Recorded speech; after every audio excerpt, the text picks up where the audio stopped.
오늘 말씀의 제목은 변형입니다. 변형 가운데서 세 가지 변화에 대해서 말씀드립니다. 고린도후서 5장 17절에 그런즉 그리스도 안에 있으면 새로운 피조물이라 이전 것은 지나갔으니 보라 새 것이 되었도다 하였습니다. 베드로전서 1장 15절 16절에 오직 너희를 부르신 거룩한 자처럼 너희도 모든 행실에 거룩한 자가 되라 기록하였으되 내가 거룩하니 너희도 거룩할지어다 하셨느니라 하였습니다. 주님의 재림을 앞두고 흠도 없고 점도 없는 어린 양의 신부로 준비되어야 할 시점의 마지막 시대를 살아가는 성도들에게 요구되는 것은 새 사람으로의 변화를 넘어서 영광으로 영광에 이르는 변형을 요구합니다. 변화는 본질은 그대로이고 형태만 바뀌는 change, transform이나 변형은 본질과 형태가 완전히 바뀌는 DNA가 다른 존재로 변화되는 것을 말합니다. 트랜스포메이션이 아니라 트랜스피규레이션을 말하는 것입니다. 우리가 아이들 로봇을 이렇게 탁 던지면 차가 되었다가 또 축 쏘면 이제 로봇이 되고 변신 그러잖아요. 그런데 재질은 똑같아. 그런데 그 모양만 바뀌는 거, 그걸 넘어서서 우리는 체질도 변하고 모양도 변하고 DNA가 변하는 변형, 영광으로 영광에 이르는 그런 것을 추구해야 할 그런 시대인 것을 알 수가 있습니다. 초대 교부들이 이야기했는데 마지막 때는 성경도 그렇게 이야기했고 악한 사람들은 점점 더 악해진다 그랬어요. 그러나 의로운 사람들은 점점 더 빛으로 나아갈 것입니다. 성소에서 말씀과 기도로 거룩하여지고 불을 통해서 정결케 된 후에 지성소 영광의 장소로 들어갑니다. 그곳에서 하나님의 영광에 삼켜져서 영광으로 영광에 이른 변형으로 나아가는 것입니다. 그래서 주님이 영광으로 이 땅에 오실 때 그의 흠없고 점없는 영광의 신부들이 호련히 변형되어 공중으로 올라가 주님의 혼인잔치에 참여하게 되는 것입니다. 고치가 껍질을 벗고 나비로 변형되어 날아가는 것과 같습니다. 하나님의 영광에 휩싸여진 이후에 하루에 3번씩 새벽마다 꿈과 환상이 부어졌는데 그 많은 수천 번의 꿈과 환상, 아름다운 그 영광을 보면서 가장 하루아침은 너무나도 찬란한 그런 영광의 변형된 모습을 보았는데요. 동산이 이렇게 있는데 비스듬하게 그때 꽃이 막 만발을 했고 그런데 한 무리의 형형색색의 나비들이 한 무더기가 되어가지고 확 그 위로 덮고 날아가는 거예요. 그러니까 이쪽에서 또 그 나비들이 수백 마리가 무리가 되어가지고 싹 이렇게 날아가. 와, 제가 그 광경을 보면서 너무 황홀했어요. 그런데 그 변형된 나비들이 하나님의 리쿠론동 안에 들어와서 불로 태워지고 하나님의 영광에 휩싸여 가지고 어느새 자아의 죽음이라고 하는 네 번째 마지막 껍질을 자기의 힘으로 깨부수고 나아가. 누추하고 냄새나고 껍질에 쌓여서 벌벌 기어다니던 애벌레 고치가 너무나도 아름다운 색깔의 나비가 되어서 날아가는 그런 모습을 보여주셨는데 그것이 여러분들의 모습이라고 하는 사실이 변화와 변형을 이룬 그리스도의 신부의 모습들인 것입니다. 우리 신앙생활의 최고의 목표인 주님과 연합하는 일은 이 땅에서 하나님 영광을 맛보고 영광으로 영광에 이르는 변형을 이루는 것입니다. 마태복음 17장에 예수님께서 변화산에 올라가셨을 때 호련히 변화하신 그 변화는 변형입니다. 영광의 형체로 주님이 입으신 것입니다. 모세와 엘리야는 죽은 사람입니다.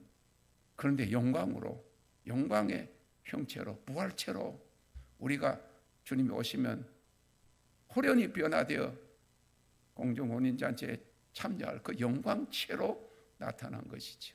그것이 변형인 것입니다. 그리스도와의 사랑의 관계, 내가 주 안에, 주가 내 안에 거하심을 통한 그와의 진정한 연합인 것입니다. 아담이 범죄하여 잃어버린 하나님의 영광의 형체를 회복하는 것이요, 그리스도의 마음을 가지는 것입니다. 그 변형은 성경에 보면 세 가지 변화를 통해서 이루어지는데, 마지막 단계가 변화를 넘어선 변형의 단계입니다. 영광에서 영광으로 이르는, 그것은 귀중하기도 하고 시간도 또 필요하기 때문에 다음 주에 하기로 하고, 일단은 세 가지 변화. 첫째는 신분적인 변화입니다. 먼저 우리가 그리스도를 영접하여 옛사람에서 새사람이 되었습니다. 조금 전에도 읽은 말씀이지만 고린도후서 5장 17절에 그런즉 누구든지 그리스도 안에 있으면 새로운 피조물이라, 이전 것은 지나갔으니 보라 새 것이 되었다. 신분적으로 새 것이 되었다, 변화되었다고 선포된 것입니다. 다음으로 죄인에서 의인이 되었습니다. 로마서 1장 17절에 오직 의인은 믿음으로 말미암아 살리라고 했습니다. 또한 마귀의 자녀에서 하나님의 자녀가 되었습니다. 마태복음 8장 44절에 너희는 너희 아비 마귀에게서 났으니, 요한복음 1장 12절에 영접하는 자 곧 그 이름을 믿는 자들에게는 하나님의 자녀가 되는 권세를 주셨으니, 갈라디아서 3장 26절 너희가 다 믿음으로 말미암아 그리스도 예수 안에서 하나님의 아들이 되었으니 라고 했습니다. 마지막으로 제 종에서 하나님의 종이 되었습니다. 로마서 6장 22절에 그러나 너희는 이제는 너희가 죄에서 해방되고 하나님께 종이 되어 거룩함에 이르는 열매를 얻었으니 이 마지막은 영생이라 하셨습니다. 이 신분적인 변화에 대한 온전한 이해와 인식이 있는 자들은 더 이상 옛사람의 습관이나 행실로 돌아가지 않아야 합니다. 에베소서 4장 2절에서부터 보면 너희는 유혹의 욕심을 따라 썩어져가는 옛사람을 벗어버리고 오직 심령으로 새롭게 되어 하나님을 따라 의와 진리와 거룩함으로 지으심을 받은 새 사람을 입으라고 하였습니다. 친구가 있었습니다. 젊을 때 한 친구는 술을 그렇게 좋아해서 술로 방탕한 세월을 보냈습니다. 그런데 그를 전도한 교회 오빠가 있었는데, 그 남자에게는 뭐 오빠가 아니겠지, 교회 형님인지 친구가 있었는데, 술 먹지 말고 방탕하지 말고 예수 믿고 구원받고 하나님 영광을 위해 살자, 그 전도를 받아서 이 사람은 헤어졌지만 나중에 목사가 되었어. 하루는 목사가 되어가지고 이제 길을 가고 있는데 갈지자를 걸으면서 막 이러면서 술이 망창이가 되어가지고 어느 사람을 보았는데 자기를 전도했던 그 친구였다는 거죠. 지금은 방탕할 때도 아니고 방황할 때도 아니고 술에 취해서 흥청망청 죄짓고 살 때가 아니라는 거예요. 때가 가까웠어요. 지금은 구원의 때요. 지금은 주님이 곧 오실 때인 것을 우리는 알아야 합니다. 그래서 한번 하늘의 은사를 맛보고 신령한 은사를 체험하고 도로 돌이키는 자들은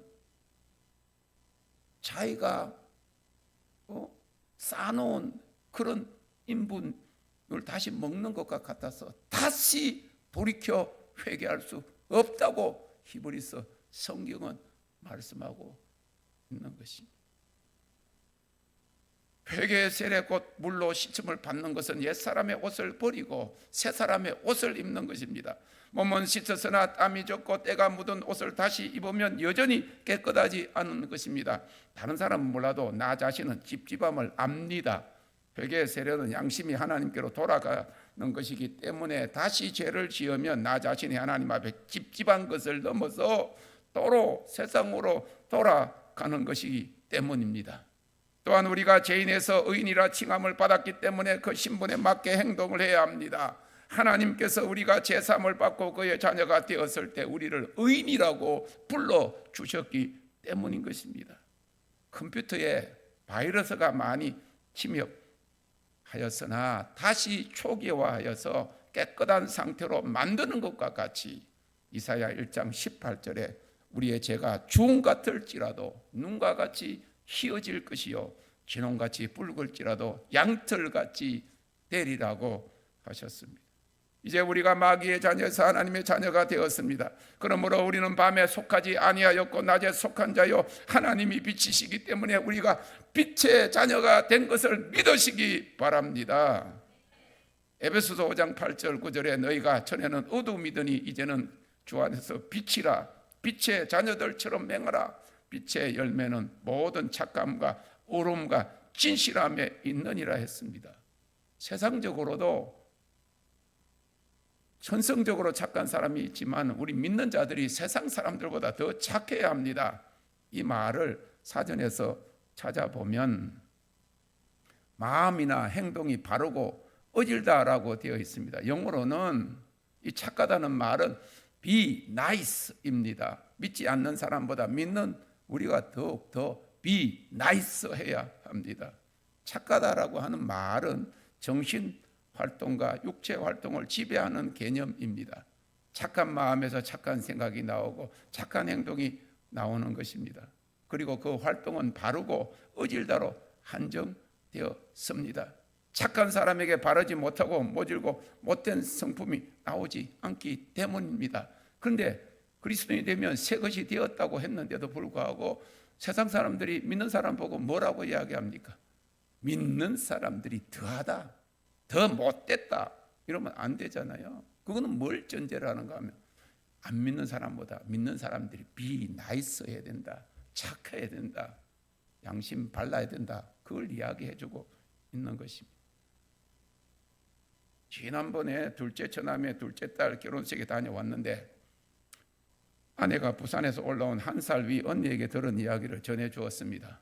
언니 친구가 있는데 며느리와 사이가 좋지 않아서 관계를 좋게 하고 싶어서 그 시어머니가 떡을 준비하고 집에서 담근 김치 한 통을 찾아온 며느리에게 주어 보냈다는 것입니다.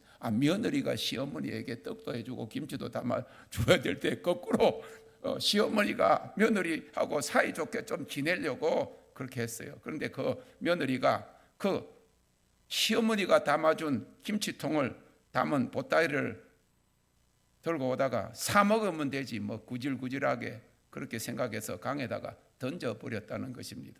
못된 며느리가 그랬다는 거예요. 며느리에게 잘 받았다는 이야기가 없어서 전화를 해서 그 김치통 밑에 현금으로 300만 원을 넣었는데 잘 받았느냐고 물었다는 것입니다. 그때야 깜짝 놀라 강으로 뛰어가 보니 다행히도 처음 던진 곳에서 조금 떨어진 곳에 수초에 걸려 있어 찾아오고 나서 시어머니에게 자기가 잘못했다고 용서를 빌었다는 것입니다. 설마 믿는 며느리는 아니었을 것이라고 생각해 봅니다. 만약에 예수님을 믿는다고 하면서도 그런 착하지 못한 행동을 한다면 하나님의 영광을 가리고 다른 사람의 영혼이 천국으로 가는 길을 막는 행동을 하게 되는 것입니다. 한편 언니 큰딸 혜영이는 제가 볼 때도 어릴 때부터 본래 착하고 어지럽는데 30대 후반에 어린 딸 둘을 두고 유방암에 걸려서 8년간 투병 생활을 하면서 산골짜기에 집을 짓고 엄마가 돌보는 중에 낮이면 산에 올라가 기도하고 말씀을 오는 일로 수도사도 아닌 데 주님께로 가까이 나아갔다고 합니다. 부산에 집이 있으면서도 양산 산 골짜기 집을 짓고 딸을 돌보고 있는 엄마를 바로 앞집에 있는 할머니가 그렇게도 괴롭혔다고 합니다. 조용히 살고 싶었는데 앞에다가 집을 지었다고 그렇게 미워했다는 것입니다. 그 엄마가 힘들어하는 모습을 보고 이 딸이 그 앞집 할머니를 위해서 10일간 기도했다고 합니다.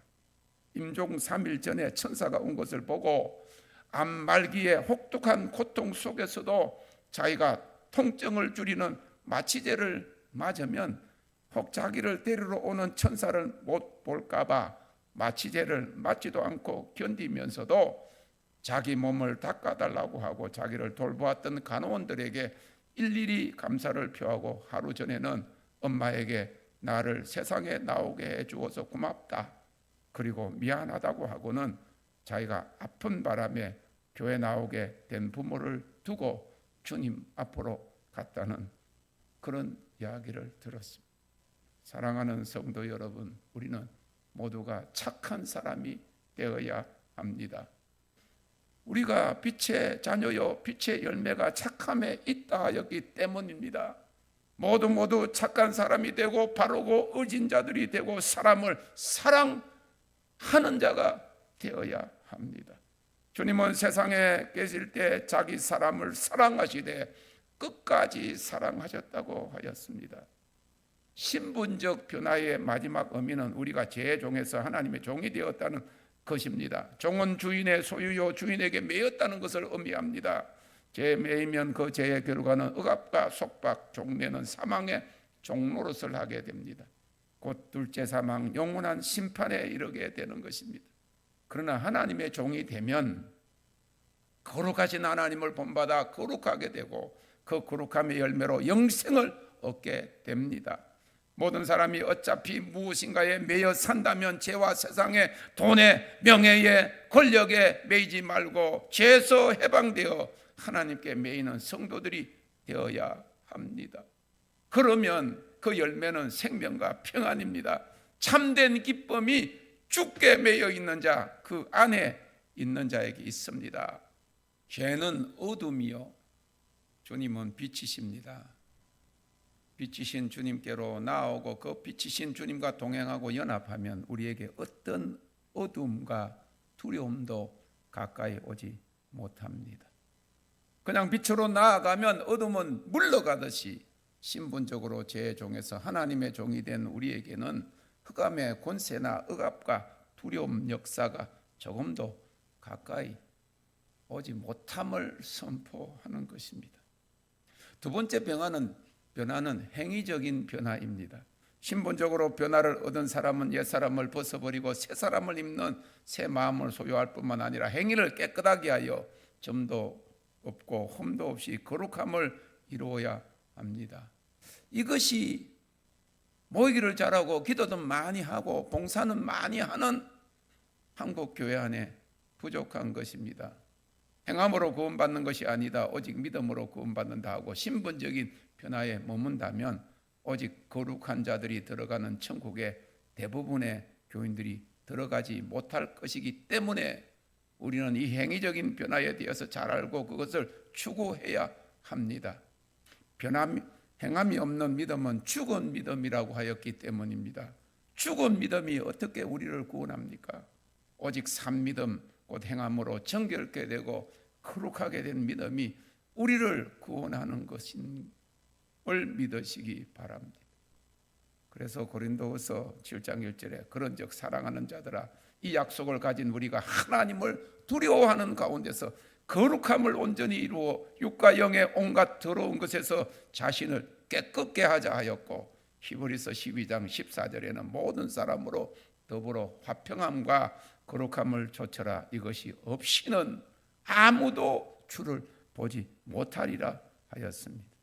베드로전서 1장 15절 16절에 오직 너희를 부르신 거룩한 자처럼 너희도 모든 행실에 거룩한 자가 되라 기록하였으되 내가 거룩하니 너희도 거룩할지어다 하셨느니라. 베드로후서 3장 14절에 그러므로 사랑하는 형제들아 너희가 이것을 바라보나니 주 앞에서 점도 없고 흠도 없이 평강 가운데서 나타나기를 힘써라 하였습니다. 주님의 재림을 앞둔 마지막 때의 교회는 거룩해야 합니다. 그의 백성들은 거룩한 무리입니다. 성도입니다. 제 아버님은 부산 성도교회 성도였습니다. 지금의 목사나 총회장보다 가나다는 60년대의 성도가 더 거룩했습니다. 교회라고 하는 헬라 원어는 에클레시아인데 이 에크는 무엇으로부터 프롬이라는 말이고 레시아는 세상이라는 것입니다. 세상으로부터 한마디로 속된 세상으로부터 부르심을 받은 구별된 거룩한 백성이라고 하는 의미인 것입니다. 그래서 지금은 성도라고 부르는 경우가 거의 없습니다. 교인이다, 신자다, 멤버다, 어느 교회 다닌다, 그만큼 자신이 없고 크리스찬이라고 자신을 떳떳이 내세우기도 부끄럽고 오히려 멸시를 받는 처지가 되어 버렸습니다. 크리스찬이라고 하는 말은 그리스도에게 속했다는 말입니다. Who belong to Jesus Christ. 바울과 바나바가 안디옥에 가서 이방인들에게 복음을 전하고 가르쳤을 때 그 지방에서 그들은 비로소 크리스천, 그리스도인이라는 구별된 칭호를 얻었습니다. 이 크리스토스는 기름 부음 받은 자라는 뜻입니다. 기름이 나오려면 껍질이 벗겨져서 짓눌려질 때 나오는 것입니다. 껍질이 벗겨지는 것은 회개를 의미하고 짓이겨지는 것은 자아의 죽음을 뜻합니다. 우리는 없어지고 우리가 그리스도 안에서 발견되는 것입니다. 우리는 죽고 내 안에 그리스도께서 사시는 그런 그리스도께 속한 자가 그리스도인입니다.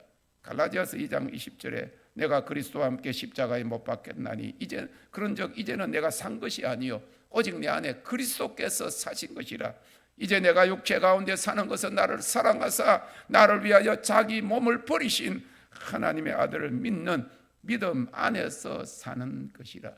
그렇게 입술로 고백하고 외우는 것만 아니라 그렇게 자신은 죽고 자기 안에 그리스도께서 사시는 그 주권이 바뀌어진 그런 삶이 되어야 합니다. 초대교회 성도들은 구원을 거룩한 삶을 사는 것으로 가르침을 받았고 또 그렇게 살았습니다. 그러나 지금은 성경의 진리를 가르쳐야 할 목사까지도 거룩에 대해서 말하면 알레르기 반응을 일으키는 경우가 많습니다. 에베소서의 말씀처럼 물로 씻어 말씀으로 깨끗하게 하사 거룩하게 하시고 자기 앞에 영광스러운 교회로 세우사 티나 주름 잡힌 것이나 이런 것들이 없이 거룩하고 흠이 없게 하려 하시는 것이 주님께서 우리를 향한 뜻입니다. 바울 사도의 고백과 같이 내가 이미 다 얻었거나 온전해진 것이 아닙니다.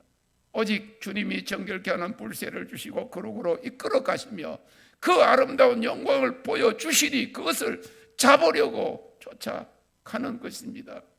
그렇다고 해서 아직 다 잡은 것도 아니요 아직 쫓아가는 것입니다. 결국 주님이 오실 때 우리가 어디까지 이르렀든지 그대로 그 앞에 서게 될 것입니다. 분명한 것은 시대와 세태가 변하여도 하나님의 성품과 성경의 진리는 변치 아니합니다. 진실로 교회는 곧 재림하실 신랑이신 주님을 맞을 정결하고 거룩한 신부로 부르심을 받았고 주님 앞에 영광스러운 교회로 세우심을 받았습니다. 레위기 11장 44절 45절에 나는 여호와 내가 너희 하나님이라. 내가 거룩하니 너희도 몸을 구별하여 거룩하게 하고 땅에 기는 바 기어다니는 것으로 인하여 스스로 더럽히지 말라. 나는 너희의 하나님이 되려고 너희를 애굽 땅에서 인도하여 낸 여호와라. 내가 거룩하니 너희도 거룩할지어다 라고 했습니다. 레위기는 하나님 앞에 드리는 제물과 제사에 대한 것입니다. 레위기서에 나타나는 여러 가지 제사에서 하나님 앞에 드리는 제물은 흠없고 첨없는 것이었습니다. 그만큼 주님의 재림이 가까웠기 때문에 우리는 주님의 정결하고 거룩한 신부요 영광스러운 교회로 준비되어야 하는 것입니다. 깨끗하게 하라, 거룩하게 하라, 영광이 나타나도록 하라 했습니다. 그렇다고 해서 지금도 이 동물제사, 희생제사가 필요한 것은 아닙니다. 자연적으로는 아닙니다. 그러나 영적으로는 지금도 희생제사가 우리 모두에게 각자에게 요구되는 것입니다. 로마서 12장 1절 2절에 그러므로 형제들아 하나님의 모든 자비하심 너희를 구하노니 너희 몸을 하나님이 기뻐하시는 거룩한 산제사로 드리라. 이는 너희의 드릴 영적 예배니라. 너희는 이 세대를 본받지 말고 오직 마음을 새롭게 함으로 변화를 받아 하나님의 선하시고 기뻐하시고 온전하신 뜻이 무엇인지 분별하도록 하라고 했습니다. 구약 제사에서는 양이 제물이었지만 지금은 우리가 양입니다. 우리가 죽어야 합니다. 바울 사도는 그래서 내가 날마다 죽노라고 고백했습니다. 그래서 제사장의 사명은 양을 죽이는 것입니다.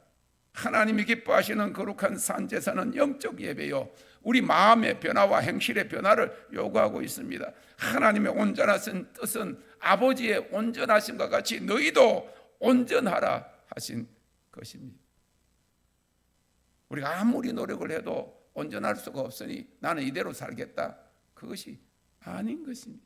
온전하라고 했으면 비록 아직까지도 온전하지 못하고 깨끗하지 못한 나 자신을 보면서도 온전을 추구해야 합니다. 주님을 따라가야 합니다. 자신을 부인해야 합니다. 포기해야 합니다. 굴복되어야 합니다. 언제 굴복될 것입니까? 자아의 죽음을 넘어서지 아니하고는, 껍질을 벗어 버리지 아니하고는 영광으로의 변형은, 나비로운 날개는 걸렀습니다. 지금 해야 하는 것이죠.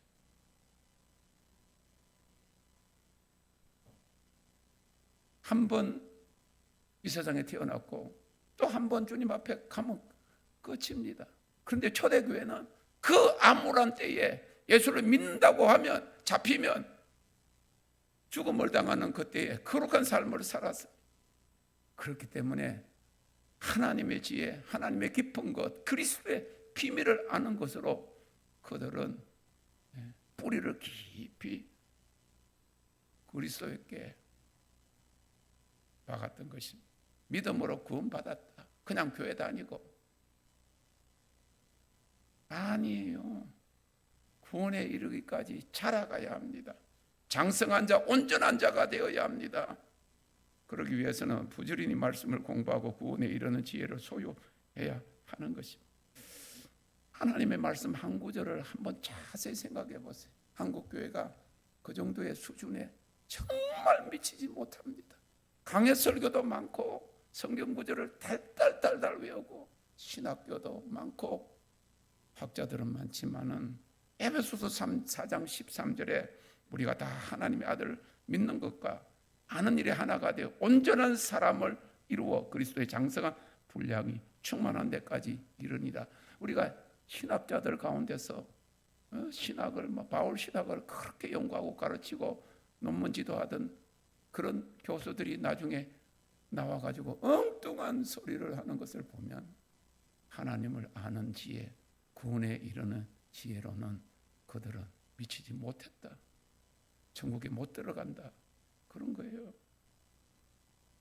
15절 보면 범사에 그에게까지 자랄지라 그는 머리니 곧 그리스도라고 했습니다. 그 안에서 네가 높니 내가 높니 총회장 노회장 목사 장로 서를 따를 것이 아니라 그리스도에게까지 자라가야 합니다. 장성한 분량에 이르기까지 우리가 주님을 추구하고 하나님의 지혜, 말씀, 비밀을 공부해야 하는 것입니다. 구원에 이르기까지 자라가고 믿음의 장성한 자가 되는 것은 고침도 없고 흠도 없는 그리스도의 신부의 자리에 이르는 것입니다. 이 블레미시라고 하는 흠은 히브리어로 스트롱 코드 3971번 마음인데 이는 소용있거나 가치 있는 것이 아무것도 없다. 아무것도 아니다. 녹선이라는 뜻입니다.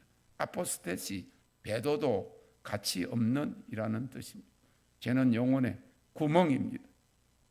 흠이 있으면 혼에 구멍이 있기 때문에 혼이 정화되어야 합니다. 그러지 아니하면 생각 가운데 구멍이 나서 마지막 때 구원의 진리, 복음의 비밀을 가져야 할 자리에서 가치 없는 배도로 떨어져서 멸망하게 되는 것입니다. 지금 교회가 동상을 세우고 자기의 업적을 기리는 역사 그 기념관을 교회에 세워가지고 그것을 탐방하듯이 새신자 교육을 하고 죽고 나면 자기의 체포를 짓는 이런 짓들은 배도인 것입니다. 가치 없는 것입니다. 구멍이 났다. 미혹의 영과 불법의 비밀이 역사하며 배도가 완성되는 이 마지막 때를 살아가는 우리는 초대교회 교인들처럼 혼이 자유케 되고 점도 없고 흠도 없는 거룩한 정결한 영광스러운 교회로 준비되어야 합니다. 스가랴서 14장 5절에 나의 하나님 여호와께서 임하실 것이요 모든 거룩한 자가 주와 함께하리라고 했습니다. 민수기 19장 2절에 여호와의 명하는 법의 율례를 이제 이루노니 이스라엘 자손에게 일러서 온전하여 그 흠이 없고 아직 멍에 매지 아니한 붉은 암송아지를 내게로 끌어오게 하고라고 했습니다. 온전하여 흠이 없고는 마태복음 5장 48절에 그러므로 하늘에 계신 너희 아버지의 온전하신 것 같이 너희도 온전하라 하신 그 퍼펙트, 온전함, 완전함입니다. 초대교회는 이 온전함을 믿었습니다. 우리가 하나님의 형상을 입어야 합니다. 그를 닮아야 합니다. 온전한 자가 되어야 합니다. 온전한 자는 속박의 멍에를 매지 않습니다. 원수의 멍에를 매지 않습니다. 죄의 멍에를 매지 않습니다. 초대교회는 사도는 온전한 자로 여겨졌습니다. 죄가 없다는 것입니다. 그리고 이 사도는 대제사장으로 여겨졌습니다. 아담이 온전하게 창조되었습니다. 타락하기 전에 온전했습니다. 매일 주님과 교제했습니다. 하나님의 형상을 소유했습니다. 이처럼 오늘 우리도 주님과 교제하고 그와 동행하며 그와 연합함으로 그의 형상을 담아 행위적으로 온전해져야 합니다. 기름 부으심의 무대가 이제 막을 내리고 영광의 막이 올라갑니다. 우리가 휘장을 넘어 성소에서 지성소로 넘어가고 영광의 영역으로 들어가는 것입니다. 아담이 이런 하나님의 형상 곧 온전함을 입는 것입니다. 초대교회는 그렇게 믿었습니다. 히브리적 사고는 결혼 후에 로맨스에 들어갑니다. 결혼 전에는 허락이 안 됐습니다. 결혼을 하고 정혼을 하고 난 다음에 로맨스에 들어갑니다. 우리는 주님과 이미 정혼했습니다. 정혼 후 1년 되면 신랑이 신부를 데리고 오는 것처럼 주님이 우리를 데리러 오실 때가 가까웠습니다. 정결을 지켜야 합니다. 거룩한 신부가 되어야 하고 영광스러운 교회가 되어야 하는 것입니다. 소도에서도 가르친 바와 같이 흠없는 이라는 용어는 하나님께 드리는 제물에 쓰여진 용어입니다. 우리의 몸을 속죄 제물로 여호와께 드리는 to offer your bodies as a living sacrifices. 초대교회가 가르친 것은 주님의 재림 전에 주님이 그의 교회에 먼저 오신다는 것입니다. Temple of God, Tabernacle of God. 말라기 3장 1절 2절에 만군의 여호와가 이르노라 보라 내가 내 사자를 보내리니 그가 내 앞에서 길을 예비할 것이요 또 너희의 구하는 바 주가 호련히 그 전에 임하리니 곧 너희의 사모하는 바 언약의 사자가 임할 것이라 그의 임하는 날을 누가 능히 당하며 그의 나타난 때에 누가 능히 서리요 그는 금을 연단하는 자의 불과 표백하는 자의 잿물과 같을 것이라. 불과 잿물은 동일하게 깨끗게 함을 의미합니다. 그러니까 주님께서 세상을 심판으로 오시기 전에 주님의 전에 먼저 임한다는 것입니다. 여러분들을 정결케 흠없고 점없는 그리스도의 신부로 준비하게 하기 위해서 주님은 심판으로 오시기 전에 영으로 하나님의 영광으로 여러분들에게 여러분 몸 성전에 오시는 것을 믿으시기를 바랍니다. 그 영광을 그래서 이사야 선지자는 일어나라 빛을 발하라 이는 여호와의 영광이 내 위에 임하였고 내 위에 머물렀느니라. 할렐루야. 여러분들이 영광의 집이 된다고 말씀해 주고 있는 것입니다. 흠없는 이라는 용어가 나를 가리킬 때는 주님이 오시는 날 전에 우리가 깨끗하게 되고 정결하게 되어야 함을 말하는 것입니다. 흠없고 붉은 암송아지가 살라지듯이 이를 위해 그의 전에 우리 몸 성전에 호련히 주님이 불세례로 임하실 것입니다. 주님 재림 전에 그의 몸 그의 교회 회복을 먼저 가져오시는 것입니다. 마태복음 3장 11절 12절에 그는 성령과 불로 너희에게 세례를 주실 것이요 손에 키를 들고 자기의 타작마당을 정하게 하사 알곡은 무와 곡간에 들이고 쭉정이는 불에 태우시리라. 성전을 정결케 하시는 듯이 그의 교회를 정결케 하시는 것입니다. 신부가 결혼식을 앞두고 단장하는 것 같이 주님의 신부로서 정결하고 거룩하게 단장해야 합니다. 이를 위해 신분적으로 변화된 우리가 행위적으로 변화를 추구해야 합니다. 마지막 날에 오직 거룩한 자들만이 주님 앞에 서게 될 것이고 그들을 영광으로 임하시는 하나님의 통로로서 열방 추수를 이룰 것이기 때문인 것입니다. 이 온전하다 블레임레스라는 말은 초대교회 사도들 대제사장들을 향해서 사용되었습니다. 사도들은 높은 차원의 계시와 정결함의 단계에 있어서 신자들과 구분됩니다. 같은 단계가 아닙니다. 베이비, 아들, 아비입니다. 뜰과 성소와 지성소입니다. 그리스도인이 있습니다. 교회 다니는 사람이 있고 땅만 밟고 세상과 하나님과 왔다리 갔다리 하는 신자들이 있는 반면에 그리스도에게 속한 그리스도인이 있는 것입니다. 하늘에 계신 너희 아버지 온전하신 것 같이 너희도 온전하라 하셨습니다.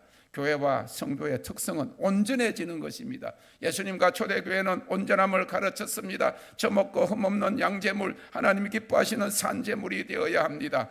주님이 오시기 전에 교회를, 우리를 영화의 몸의 상태로 이끄십니다. 영광으로 영광에 이르게 하시는 것입니다. 고린도후서 3장 18절에 우리가 다 수건을 벗은 얼굴로 거울을 보는 것 같이 주의 영광을 보며 저와 같은 형상으로 화하여 영광으로 영광에 이르니 곧 주의 영으로 말미암음이니라 하신 그 하나님의 형상을 입는 변형인 것입니다. 그러기 위해서는 반드시 정결해지고 거룩해지는 행위적인 변화에 이르러야 하는 것입니다. 마태복음 17장에 변화산에서 오련히 변형되신 예수님의 모습을 보고 그 영광을 보고 무수한 제자들에게 엘리야가 와서 모든 것을 회복하리라고 했습니다. 회복과 구속 사역을 말했습니다. 말라기 4장 5절 6절에 보라 여호와의 크고 두려운 날이 이르기 전에 내가 선지 엘리야를 너에게 보내리니 그가 아비의 마음을 자녀에게로 돌이키게 하고 자녀들의 마음을 그들의 아비에게로 돌이키게 하리라 했습니다. 이제 예수님 재림 전에 엘리야 곧 나팔 하나님의 사자 엘리야의 영과 능력으로 올 자들이 회복의 역사를, 영광을 가져오는 역사를 나타낼 것입니다. 세례 요한은 그런 자들은 에인절과 같아 에인절이라고 불려졌습니다. 하나님의 사자, 천사들이라고. 천사도 흠모하는 하나님의 영광의 형체를 우리가 입을 것입니다. 세례 요한은 주님의 예수님을 맞을 준비하도록 보내졌습니다. 이 마지막 주님의 재림의 때에 여호와의 사자 엘리야를 보냈습니다. 그들은 젖먹고 흠없는 자들이 되어야 합니다. 스가랴 14장 5절 말씀 계속적으로 말씀을 드리는데 너희 하나님 여호와께서 임하실 것이요 그때에 모든 거룩한 자가 나와 함께 서리라고 했습니다.